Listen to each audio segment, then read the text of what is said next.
investigate the state of oil and gas pipeline across Nigeria, including the causes and impact of frequent vandalization and operational failures. B, assess the adequacy of existing security and maintenance measures in safeguarding national petroleum infrastructure. C, examine effectiveness of past and present government interventions aimed at protecting pipelines.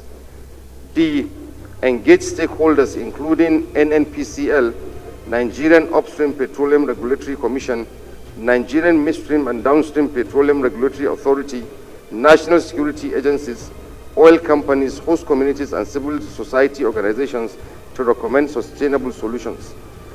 E, direct the ad hoc committee when set up to report its findings and recommendations to the House within 4 weeks for further legislative action.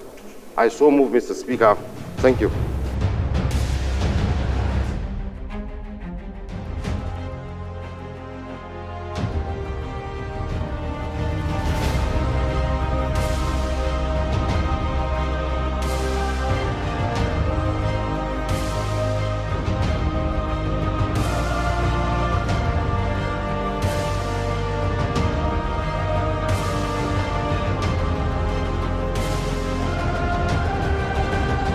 A call for the immediate release of innocent citizens of Okwama community in Ughelli, south of Delta State, and rebuilding of the community by the Nigerian Army. Urge the Nigerian Army to release A, the report of their investigation, B, the detained innocent members of the community or charge them to court, C, rebuild the community homes destroyed by their men in the wake of this incident, and finally mandate the Committee on Defense to ensure compliance and report within 4 weeks for further legislative action.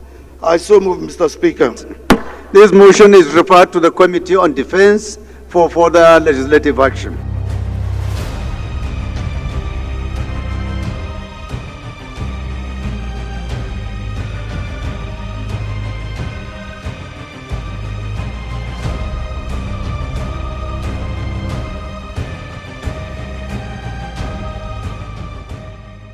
My respected colleagues, this National Human Rights Defender Protection Bill 1876 is a piece of legislation that seeks to enshrine the rights and protection of those who dedicate their lives to defending the fundamental freedom of all citizens. The significance of human rights defenders cannot be overstated. They are at the forefront of the struggle against injustice, holding the government and private entities accountable, advocating for the marginalized, and ensuring that the principles enshrined in our Constitution and international agreements are upheld. However, despite their noble effort, many human rights defenders in Nigeria face harassment, intimidation, violence, simply for standing up for justice and equality.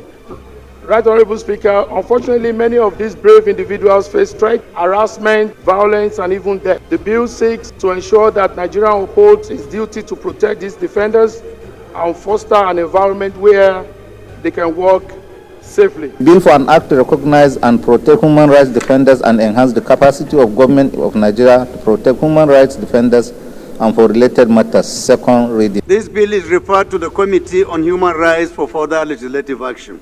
Rise to move a motion on the need to find alternative ways of resettling or integrating indigenous and resettling other persons residing within the FCT. Urge the Federal Capital Administration to formulate policy to guide the resettlement practices within the FCT. Mandate the Committee on FCT Area Councils and Auxiliary Matters to liaise with the Minister of the Federal Capital Territory and other alternative and profile alternative ways of resettling or integrating indigenous and other persons residing within the Federal Capital Territory, and also mandate the committees on FCT, Area Council and Auxiliary Matters and legislative compliance to ensure compliance and report within 4 weeks for further legislative action.